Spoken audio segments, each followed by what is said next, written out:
As couples have divorced more, or divorce is more common for couples and people become more mobile as the job markets and the economy change, the concepts of what happens with those families and their children has also evolved. Couples frequently try to minimize the impact of their divorce or separation on their children. As economic necessity and the perception of the benefit of two fully hands-on parents have resulted in many such families having two full-time working parents and two half-time parents, it sounds fair for the parents, but what does the research tell us about how well the children in these families are faring? We have two distinguished speakers to give us the definitive answers to those questions today. Our first speaker is Paul Amato. Paul is the Arnold and Betty Hoffman Professor of Family Sociology and Demography at Pennsylvania State University. He's published over 100 journal articles and 5 books. He received the Reuben Hill Award from the National Council on Family Relations in 1993, 99, 2001, and 2008 for the best research article on the family. The Stanley Cohen Distinguished Research Award from the American Association of Family and Conciliation Courts in 2002. The Distinguished Career Award from the Family Section of the American Sociological Association in 2006. And the Ernest Burgess Lifetime Achievement Award from the National Council on Family Relations in 2008. Amato will be talking to us about deconstructing the good divorce. The good divorce is an idea that has been sort of popularized during the last decade or two by a number of writers, and it's permeated the media, some academic thinking, some practice, and the good divorce has a number of components. The assumptions of a good divorce are that you can have one of these things if basically the parents manage to end their marriage in a fairly civilized way. Following the divorce, both parents continue to be involved in their children's lives, that parents will avoid conflict following divorce, and especially ensure that their children don't feel that they are caught in the middle between two warring parents who are each trying to get the child to take their side and be an ally against the other parent. And finally, that parents are able to engage in cooperative co-parenting following divorce, such that each parent voluntarily shares information about the child with the other parent, that parents try to have similar rules in both households, that both parents may even jointly attend special child events like birthdays or graduations, sports events. It's also assumed that good divorces can be facilitated through court-related processes, including methods of non-adversarial dispute resolution, such as mediation and so on, by requiring education classes for divorcing parents so they learn how to have good divorces and to be effective parents for their children in the post-divorce years. And finally, the most important and basic assumption of this notion is that when parents have good divorces, children will adjust well. Okay? And indeed, some authors argue that children will even benefit from the divorce if parents can indeed have a truly good divorce. They'll benefit by becoming more independent, more worldly, more thoughtful, more... I think there are some problems with the notion of the good divorce, and there are 4 that I want to talk about today for you. First of all, I believe that a lot of happy talk about divorce and how it can be good for kids detracts us from the very serious problems that are sometimes linked with divorce. I don't believe the notion of the good divorce is consistent with the research literature on children and divorce. It's not clear at all to me if court interventions can create more good divorces. And finally, I believe that promoting the idea of the good divorce may have negative unintended consequences for parents as well as for children. And I'll talk about each of these points now in turn. First of all, divorce is serious business. Here's a few statistics for you. Divorced women are 2.5 times more likely to be assaulted than are married women. Separated women are in particular risk. They're 6.5 times more likely to be assaulted than are married women, usually by their husbands or ex-husbands, And in many cases, these are couples that did not have a history of marital violence prior to the separation or the divorce. Divorced individuals, especially men, are twice as likely as married men to kill themselves. And adolescents with divorced parents are twice as likely as adolescents with married parents to kill themselves. All right? So here we see the dark side of divorce. I certainly don't want to pathologize divorce and assume that these outcomes are common, but I just want to raise this as a red flag that when we start talking about good divorces and all this happy talk about divorce, we need to remember that divorce can be lethal. Divorce kills people. It's not always written on the death certificate as the cause of death, but be assured divorce is part of the causal process that kills some people. So whenever you're dealing with a phenomenon that is potentially lethal, we need to be cautious about ignoring those risks, or perhaps putting those risks to the back of our minds. Here, if you look at the newspapers, you will find hundreds and hundreds of articles like this. I did a quick scan on a newspaper database, and it came up with hundreds of articles. You've seen articles like this before, I'm sure. Ex-Marine found guilty of murdering wife. This comes from the Pittsburgh Post-Gazette. His attorney said, and I left the name out, was so diminished by tranquilizers, antidepressants, and sickness that he lost his inhibition and fired the shotgun blast that instantly killed his wife. Motive is mystery and stabbing. The attacker, his ex-wife, is apparent suicide. From the San Francisco Chronicle. San Anselmo police are trying to figure out why the ex-wife of a psychiatrist stabbed her former husband in a frenzied attack and then apparently leapt to her death from the Golden Gate Bridge. Doctor guilty in decapitation from Chicago. A physician accused of decapitating his wife, cutting her body into pieces, and grinding the remains in a food processor because she asked for a divorce has been found guilty of murder. Okay, this is pretty crazy stuff, but divorce makes people, some people, pretty crazy, and they do crazy things. All right? So let's keep this in the back of our mind as we move through this happy talk about divorce. But now, let's get to some data. How do children fare in good divorces? And what I want to show you now is some evidence from what's called the Marital Instability Study. This is a study that I have been involved with for 20 years now with my colleagues at Penn State University, Alan Booth and David Johnson. What we did was we followed 2,000 families for 20 years. And we also followed 691 young adults from these families as they reached the age of 19. We had up to 3 interviews with each of these children, or young adults, I should say. So we know a lot about their lives and what happened to them. So this particular analysis I'm going to show you today is based upon 654 young adults who were all aged 19 or older at the time they were interviewed. Most were in their 20s, but mid-20s. For the children in this sample, I created a measure of a good divorce. And here were the criteria.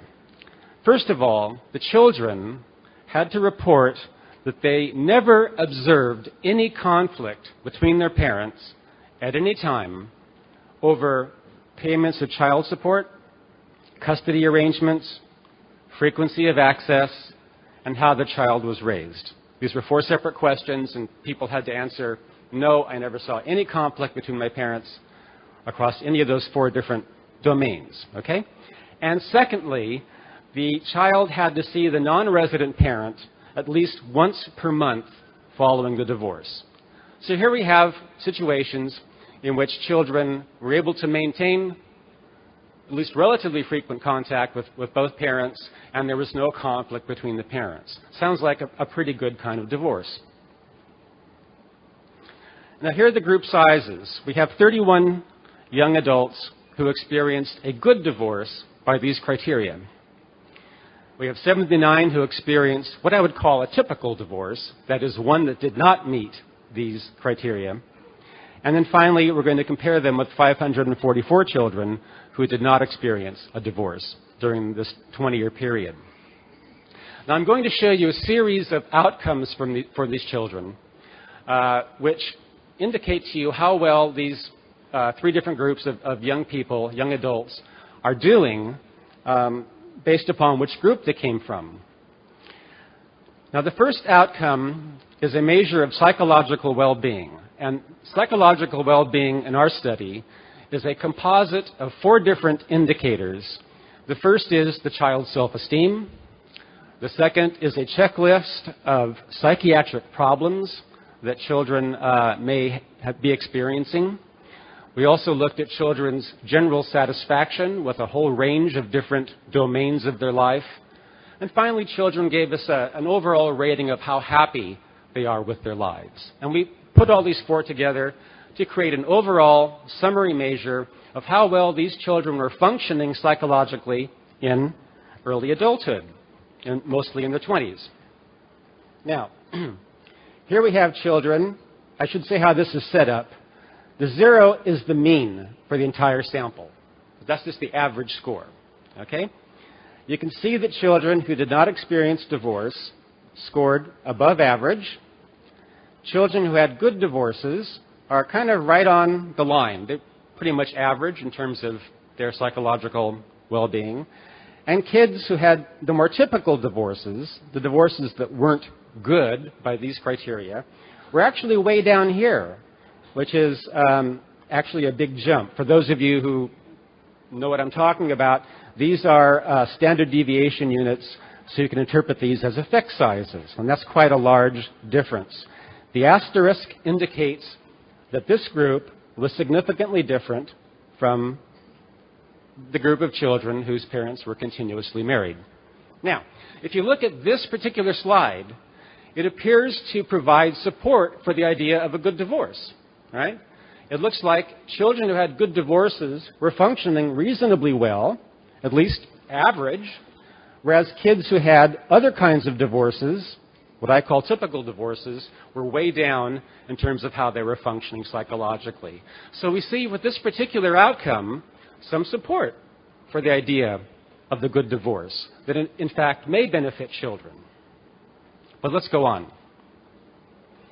Offspring's years of education by parental divorce. Notice that whether children had a good divorce or a typical divorce, they both had significantly less education than did children who grew up with 2 married parents. And in both cases, these 2 divorce groups are significantly lower than the married group. The difference is somewhere between about half and 1 year on average. So in this case, we don't really see evidence of a protective effect of having a good divorce when we look at children's educational attainment. Children's relationships with mothers. This is a measure that reflects basically overall how close children are with their mothers, how good the relationship is. And you'll see that if there's no divorce, the kids have above average relationships with their mothers. Good divorce, a little bit below average, but it's really the kids who have these typical divorces who score quite a bit lower in terms of how close they are to their mothers.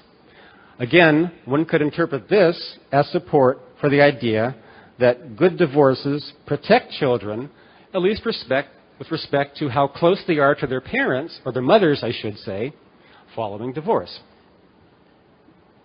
Now, how about fathers? How close are they to their fathers? Well, here the situation's a little bit more complicated. We see that children in these typical divorces have the worst relationship with their fathers, but even children who have good divorces have significantly poorer relationships with their fathers than do children who grew up with 2 continuously married parents. Okay? So, in both cases, a divorce appears to lower children's closeness to fathers. Now we have a measure I call mean number of disrupted relationships. This is really trying to get at the stability of young adults' intimate relationships. And this is really a count of the number of times that young adults cohabited and that cohabitation broke up without ending in marriage, or they married and that marriage ended in a divorce. And the numbers here range from 0 up to 8. I mean, some children had 8 different disrupted, close, intimate residential relationships by the time we interviewed them. Note that children with both good divorces and typical divorces had much more relationship instability in their early adult years than did children who had experienced no divorce. Okay, so again, with respect to this outcome, relationship stability, you don't really see any protective effect of a good divorce. And finally, the percentage of offspring who had a non-marital birth. Notice that it's elevated primarily among young people who had good divorces and not among children who had the typical divorce. So if you put all this together, you get a really mixed picture. I mean, you find in some cases, yeah, the kids who had good divorces are doing pretty well, relatively well. In some cases, it doesn't seem to matter whether they had a good divorce or the more typical divorce. And in other cases, we see that it's the kids from the good divorces who have the more adverse outcomes. So there's really no consistent pattern here that shows us that across a range of different forms of well-being, children from good divorces are benefited or protected. Now, I've also been doing some other analyses with a much bigger data set, the National Survey of Families and Households. I don't have the data to show you today, but it involves 1,200 children with divorced parents, and I'm finding exactly the same pattern. That is, no consistent evidence that a good divorce actually protects children from negative outcomes. Okay. Also, I want to mention a study by Marquardt and Glenn that was conducted in 2006. They surveyed 1,500 young adults from divorced and non-divorced families, and they created a measure of good divorces and, not so good divorces in a very similar way that I did, by looking at how much conflict children were exposed to, how frequently they were able to see both parents following divorce, and so on. And they did find some evidence that, at least in some respects, a good divorce is better than a bad divorce. But they also found that many young adults who experienced good divorces agreed with the following statements. I often missed my father. 56% of children who had good divorces reported that they often missed their father. I have experienced many losses in my life. 53% of children who had good divorces agreed with this statement. It was stressful in my family. 52%. I felt like an adult, even as a kid. 51%. I was alone a lot as a child. 30%. At times, I felt like an outsider inside my own family. 19%. I did not feel emotionally safe in my family. 18%. These are all the responses of children who had good divorces. And we can see that even in this group of children who had, relatively conflict-free, relatively harmonious divorces, there's still a lot of pain showing through in terms of how they remembered their childhood. Okay, let's go to another topic. Can court-related interventions create more good divorces? Even if good divorces were good for children, uniformly, can practices like mediation or parent education courses, parenting plans, collaborative law, you can extend the list as long as you like. Is it possible for these kinds of interventions to actually create more good divorces that in fact will be good for children?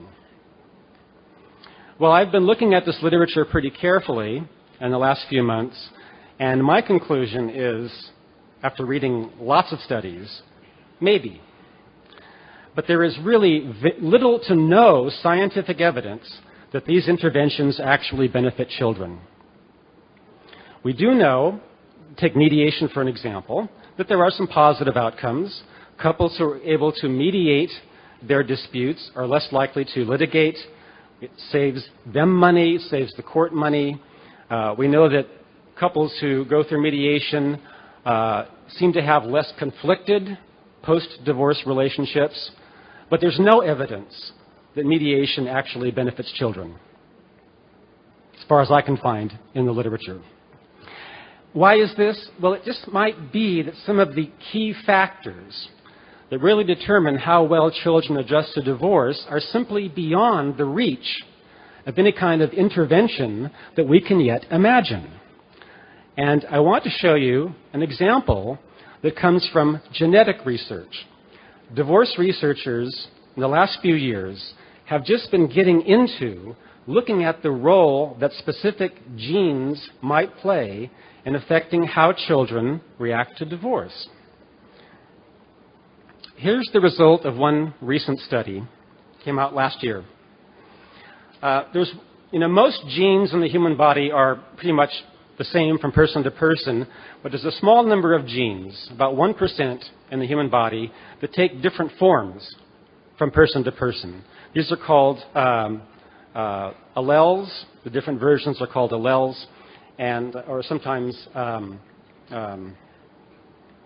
what's the other term? It'll come to me later. Anyway, what we have here are children who have the DRD2 allele. It's a dopamine receptor gene that determines how much free-floating dopamine is in the nervous system.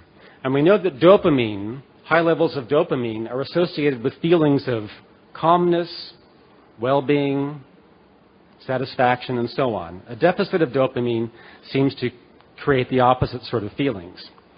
Now, it's been shown in previous research that when children are born with this particular version, the DRD2 of this gene, it's called a polymorphism. That was the term I was thinking of. It increases the risk that these young people will engage in antisocial behavior. That is, people who have this gene are more likely to become delinquents as adolescents, more likely to become criminals as adults. But genetics is not destiny, because this gene, like almost all others, interacts with the environment. And environmental factors can literally shut this gene off or turn this gene on. Now, in this particular study, we have children living with two biological parents, and they either have the version of the gene that predicts antisocial behavior, or they don't have that version of the gene. And you can see that when children are living in stable two-parent families, the gene is not activated. There's something about living with two parents, whether it's the stability of the household or the supervision afforded by two parents, that keeps this gene from expressing itself. But if we look at single-parent families, you can see that this gene is expressed, and children who have this gene have a much higher level of delinquency than do children who don't have this particular allele. Okay? So, there's not much we can do about the genes that children are born with. It's just very likely that some children are born with genetic dispositions that make them vulnerable to divorce and all the events that follow in the aftermath of divorce. And some children are born resilient. That is, they don't have these risk factors that will interact with divorce to increase their problems. So a lot of children's adjustment to divorce, whether they are vulnerable to divorce or resilient to divorce, may just involve things that are way beyond our reach in terms of the kind of interventions that we can do. We're going to be finding out a lot more about this in the next few years. Alan Booth and I have recently obtained a data set that has lots of genetic information in it, as well as information about divorce. We're going to be mining these data to see if we can locate other genes that might have similar effects in terms of being protective or resilient with respect to life stresses such as divorce. Finally, I would argue that the whole notion of the good divorce has some unintended consequences. Oh, rats. I forgot to bring something very important with me. First of all, it's quite possible, and I don't really have any evidence for this, that a good divorce may make it more difficult for former spouses to remarry. And I had this wonderful source for this that is sitting up in my hotel room right now. It's from a source that I consider to be very credible, Dear Abby, who I read religiously, by the way. It's fascinating stuff. And so I'm just going to have to paraphrase it. I'm sorry. A man writes into Dear Abby, and he says, there's this woman I've been dating for the last year. Her name, let's call her Rita. She's a wonderful woman. I love her. We get along really well. But there's this problem. Her ex-husband is always hanging around. He shows up every week at their house, once a week, and cooks dinner for the whole family. She and her ex-husband are always going to events together to see the children, to be with the children. They travel together to visit other family members with the children.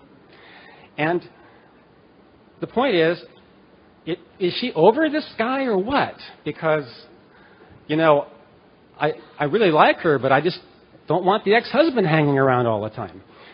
And Dear Abby's advice was, well, obviously they had a very amicable divorce, and they have a very good post-divorce relationship.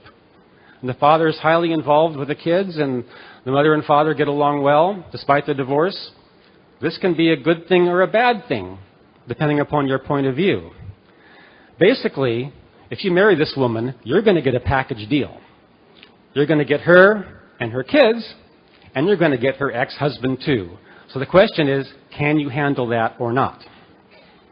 All right? So you think about that a little bit. So you're a guy, let's say, in that situation.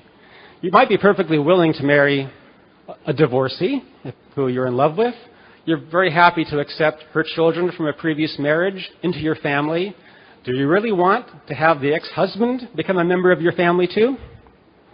Or think about it from the perspective of a woman who wants to marry a man who's highly involved with his ex-spouse and his children. And once a week he takes off and goes and spends, the day with his ex-wife and his kids. He leaves, goes on vacation with them, goes to special events with them, and maybe leaves you home. Do you really want this guy you're going to marry to kind of spend that much time with his ex-wife? Do you really want her in your family too? I think that's a real issue. And by the way, this woman in Dear Abby had been divorced for 15 years and still hadn't remarried. I wonder why. That's a long time. Most women remarry within 5 or 6 years, not 15 years. So it's just something to think about. I've never seen any data on this, but, it's just something that makes you wonder. Also, another issue is that believing that a good divorce does not harm children may lead some couples to divorce prematurely. After all, consider this scenario. You've got a husband and wife. They don't hate each other. They're not hostile towards each other, but they've been married for 10 or 15 years. They feel like the spark has gone out of their marriage. They feel that life is passing them by. They feel like they're not really growing as individuals anymore in this marriage.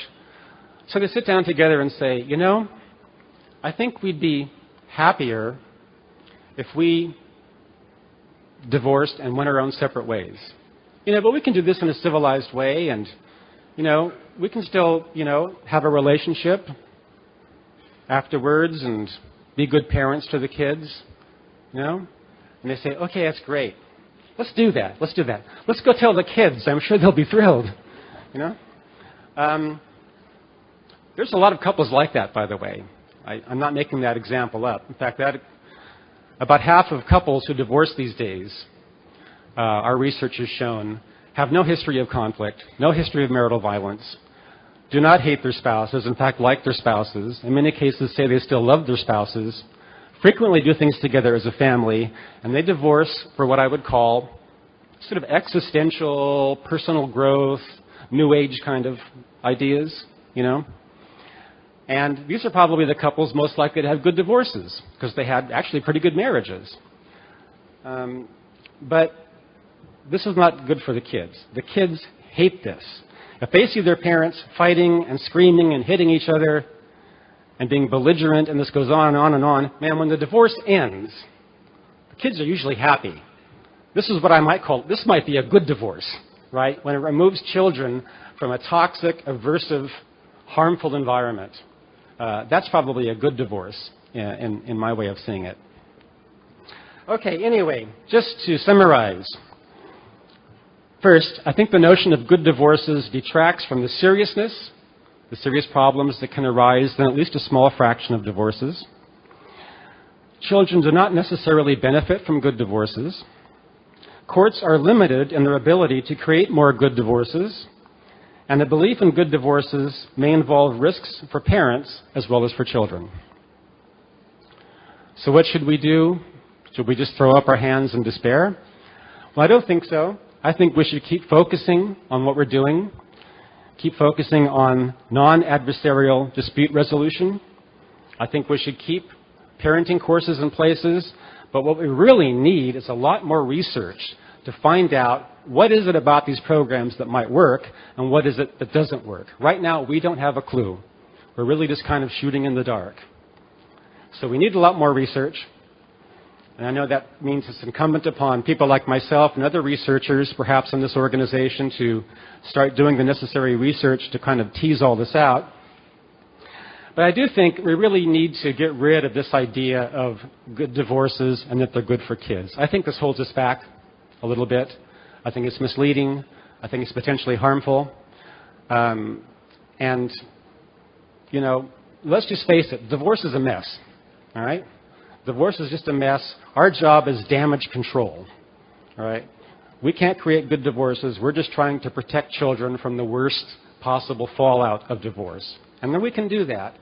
But I don't think we can create good divorces. I'm not even sure we should be trying to. And that is all I have to say. Thank you for listening. And thank you.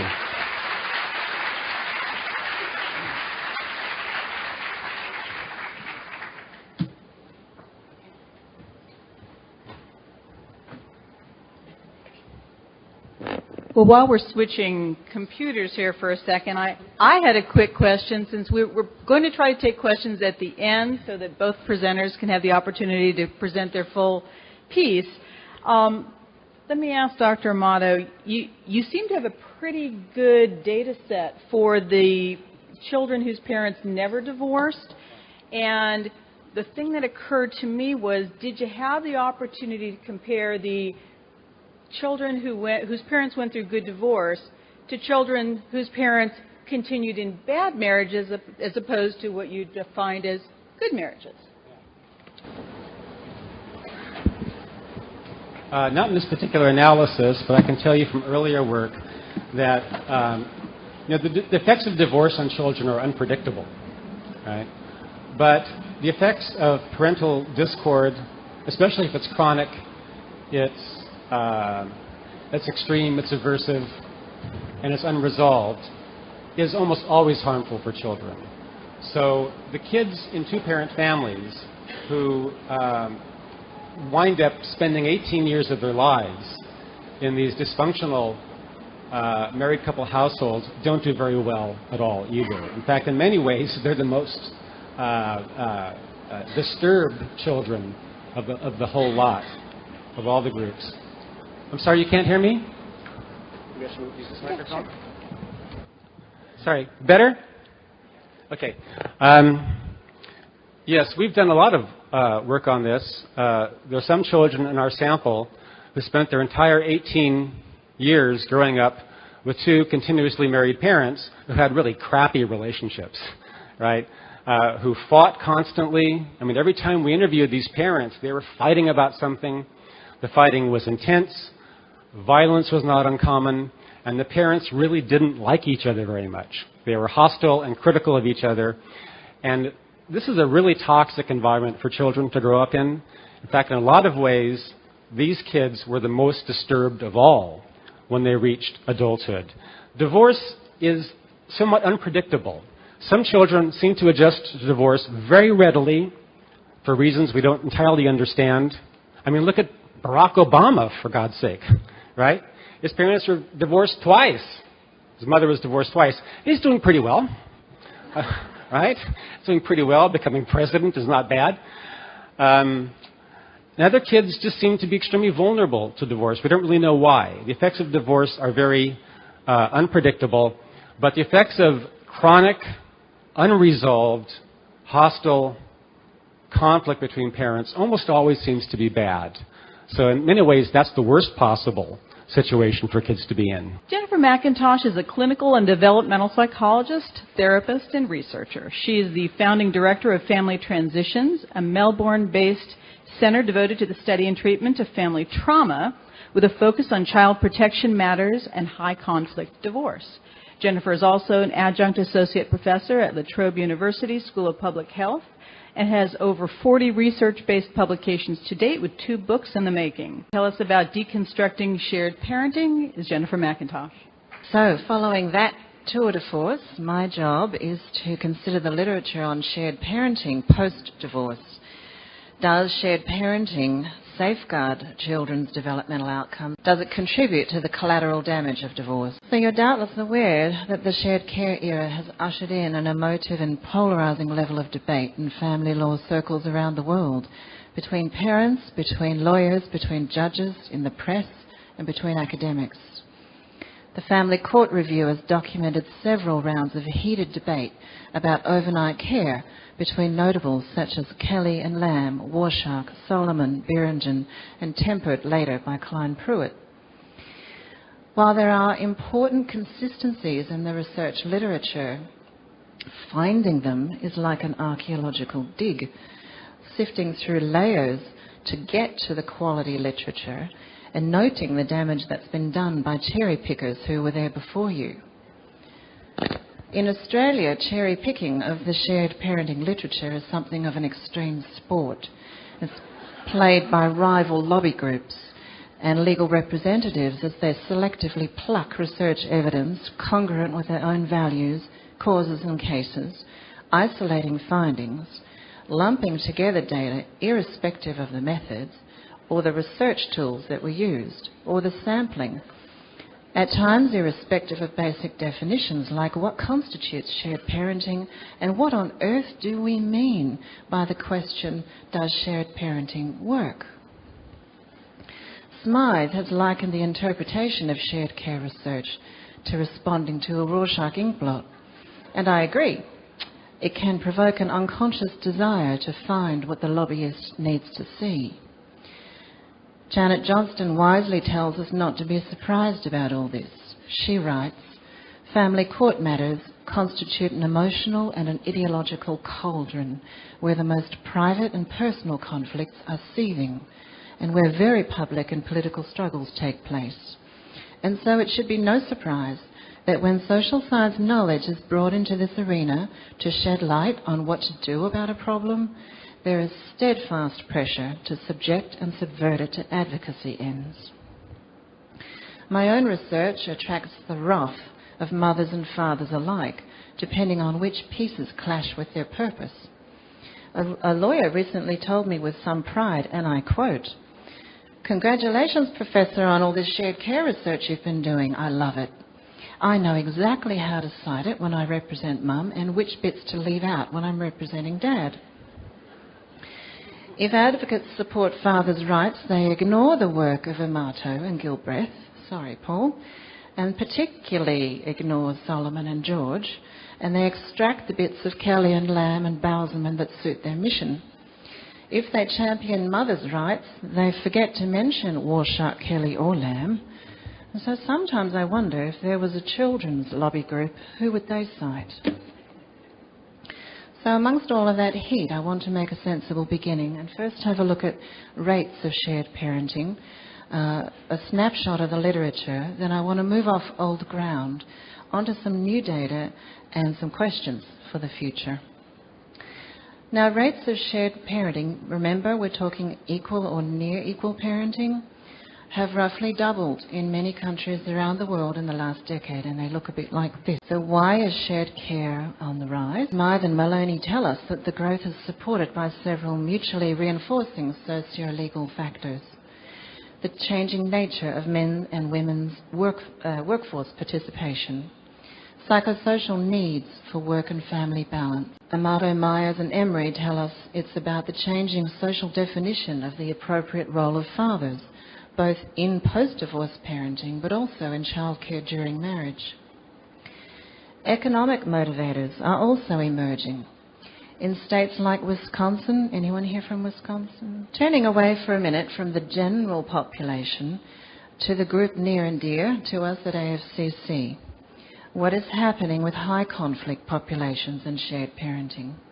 Well, here's a stat from our family court in Australia. Like many research studies, shared care is more frequently attempted in high conflict populations than in cooperative self-selecting populations. So in Australia, 30% of recent family court cases resulted in equal or near equal shared parenting. So these are people who required the assistance of court to make the decision. About 20% was awarded to father as primary parent and 50% to mother. In the US, the trend is similar and has been for some time. In their classic study, Maccabee and Mnookin concluded, our most disturbing finding is the frequency with which joint physical custody decrees are being used by high conflict families to resolve disputes. Several have questioned whether shared care is used in the high conflict population to appease warring parties, a compromise solution to a difficult problem, a modern version of halving the child under King Solomon's dilemma. Another reason for shifts in these rates, particularly in the high conflict group, legislation, actual and imminent. Several countries and states within the USA are actively exploring the merits of shared care presumptions in law. Down under, we are a little ahead of you. In 2006, Australia enforced what I call a near presumption for shared parenting. The genesis of that move came from a concern about absent fathers.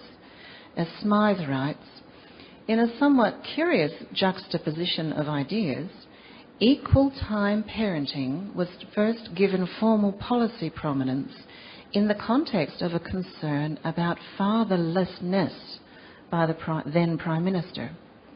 And he goes on to quote our former Prime Minister. He's the guy on the right, in case you've forgotten who the guy on the left is.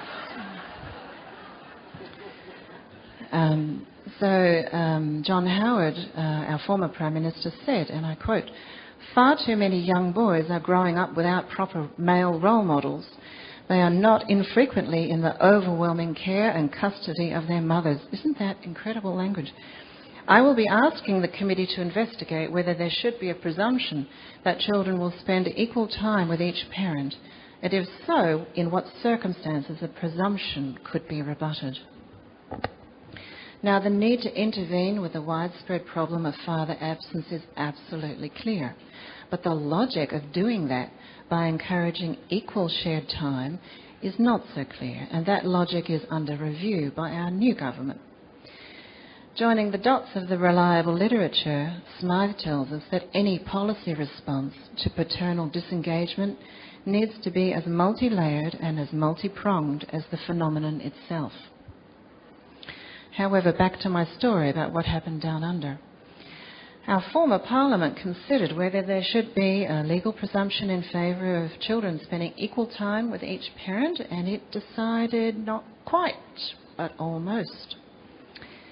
So now, in cases where parents are able to share responsibility, the court must consider, quote, the merits of making orders that the child spend equal time, or if not equal, then substantial and significant time with each parent.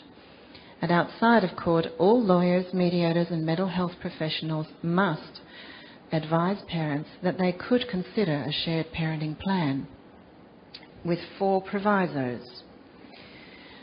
That these arrangements are in the children's best interests, that they are reasonably practicable, that child abuse is not an issue, and that family violence is not an issue.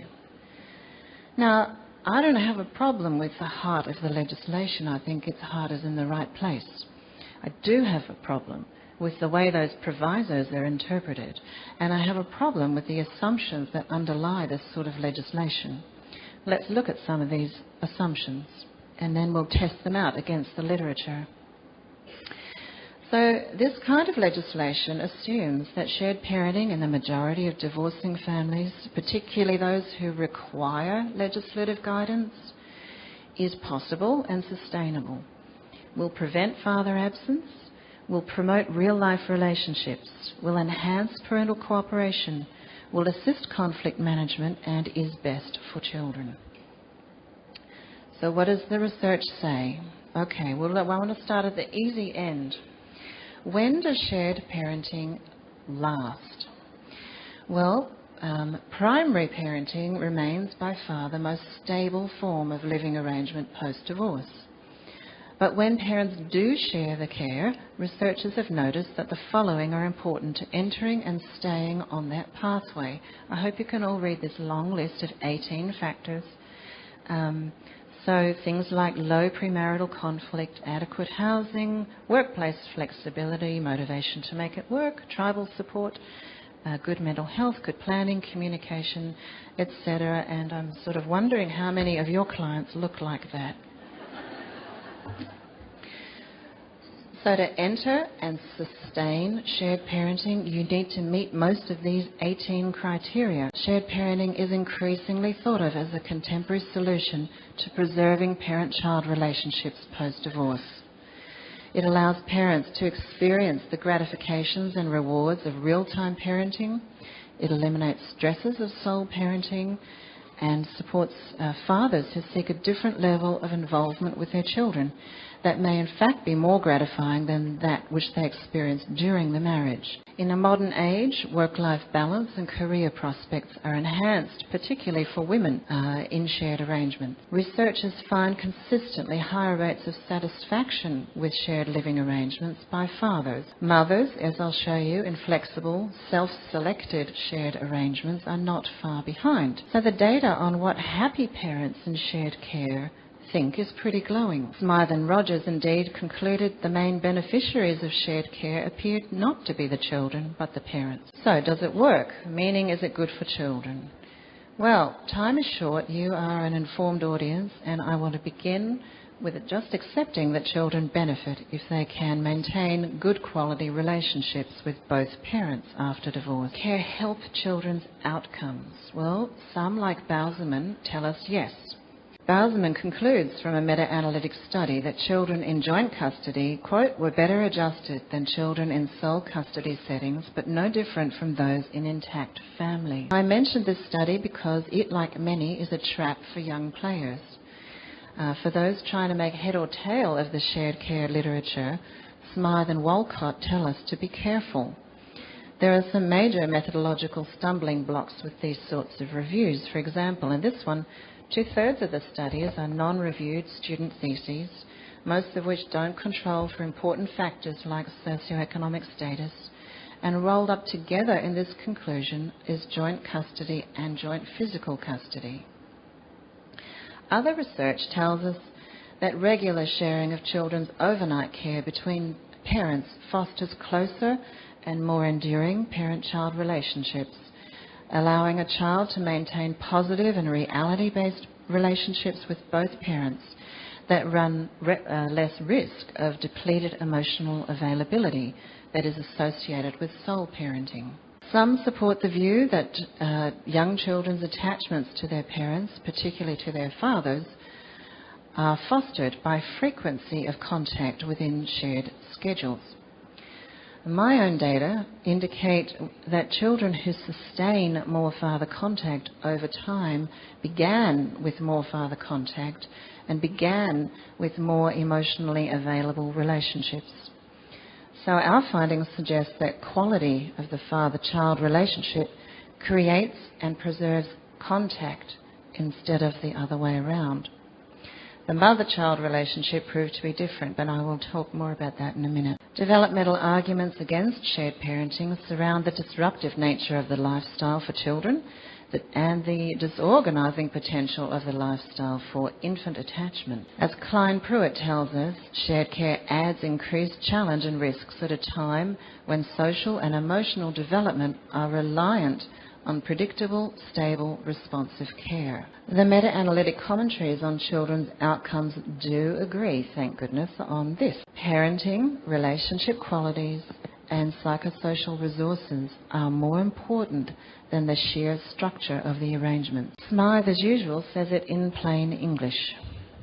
The idea that there is a clear linear relationship that exists between parenting time and children's outcomes, such that ever-increasing time necessarily leads to better outcomes for children, appears to lack an empirical basis. A separate line of inquiry, conducted by Johnston in the 80s and more recently in my own research, focuses on parenting arrangements in the high-conflict population. Now, these studies had small samples dealing with hundreds rather than thousands of families, and so they are subject to those limitations. But uniquely, these studies were longitudinal, involved repeated and extensive clinical assessment of parents and children, and our findings are in close agreement. Here are some. Litigating and high-conflict parents are different from cooperative, self-selecting parents. They enter shared care on a different track.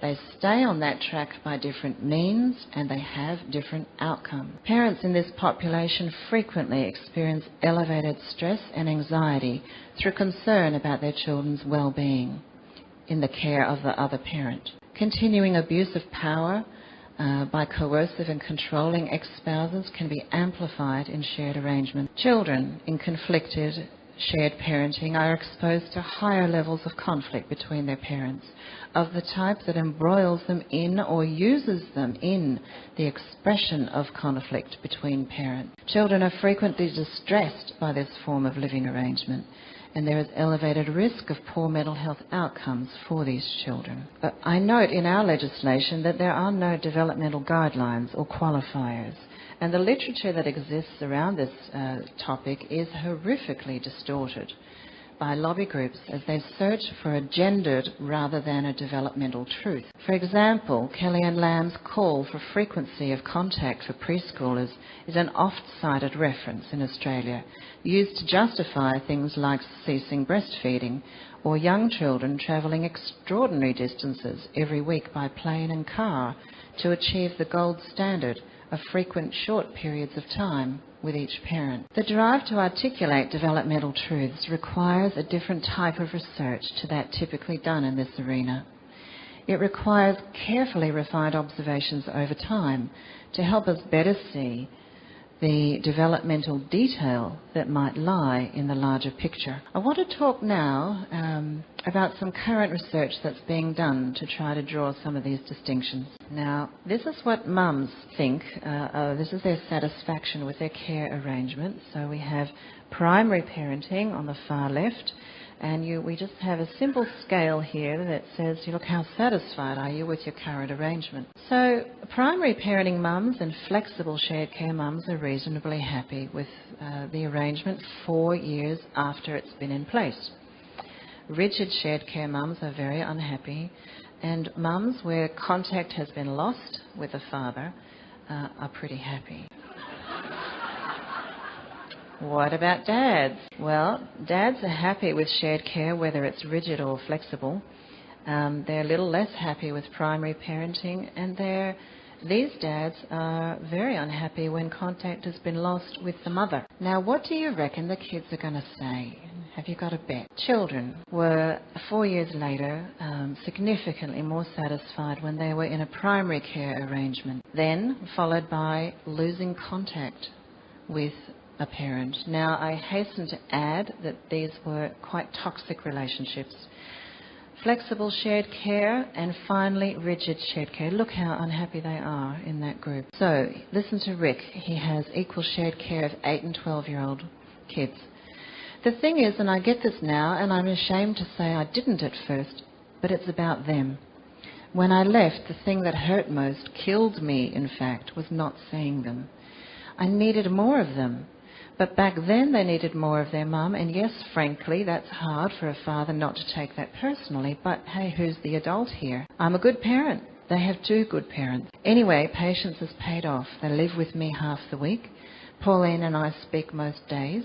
I wish we didn't have to, but when you share care like this, you do have to. We'd sort out with teachers which homework the kids bring to which house and about reading each night, stuff like that, so it's clear for everyone. Pauline says, this is his ex-partner, I wish we were a family, and of course I wish the children were with me every day, but I do see and I accept they need their dad. He's got a lot to offer. And the children, the eldest child chose these cards to represent what is it like to be him now, that they're not together.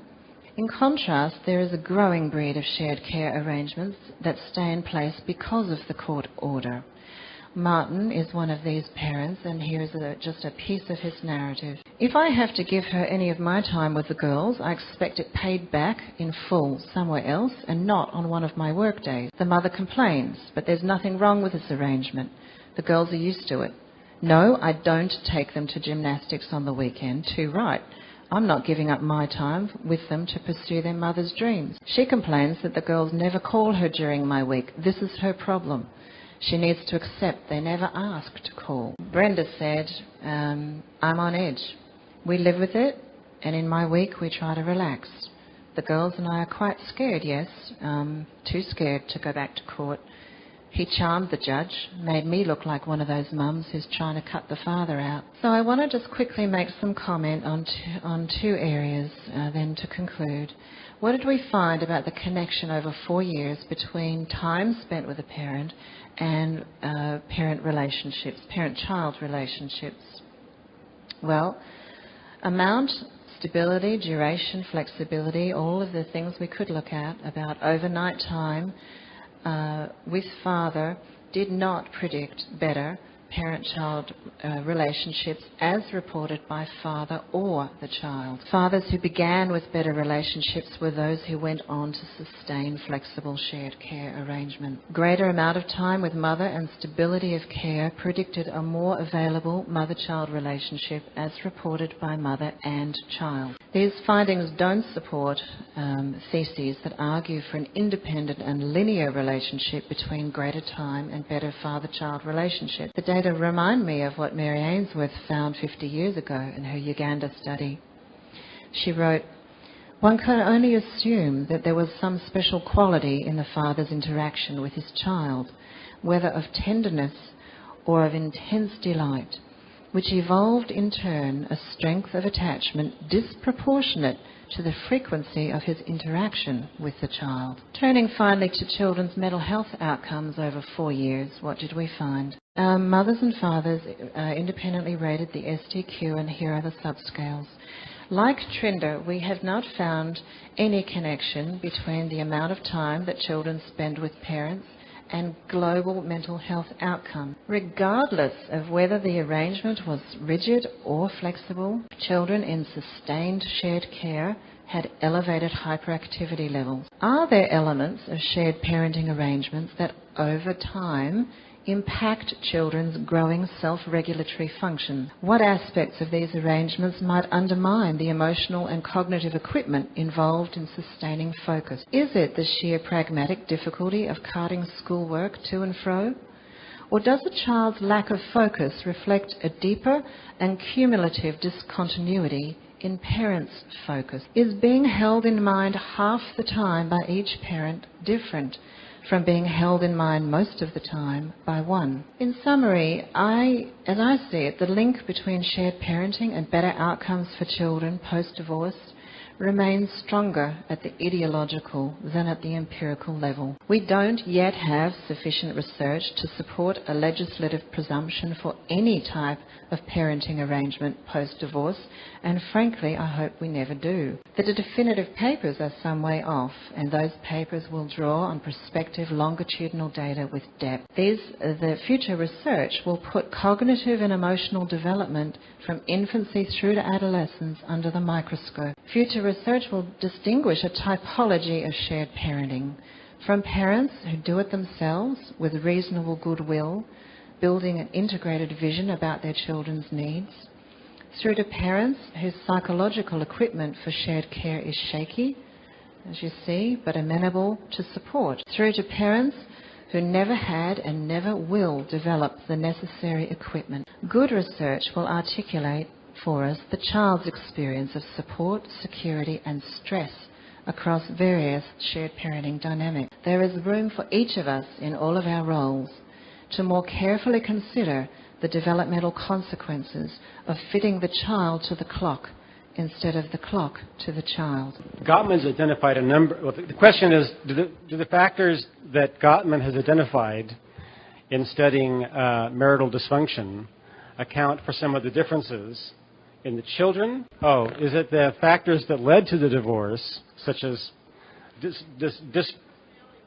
or intrinsic personality factors or relationship problems rather than the divorce itself? This is that leads to the child problems.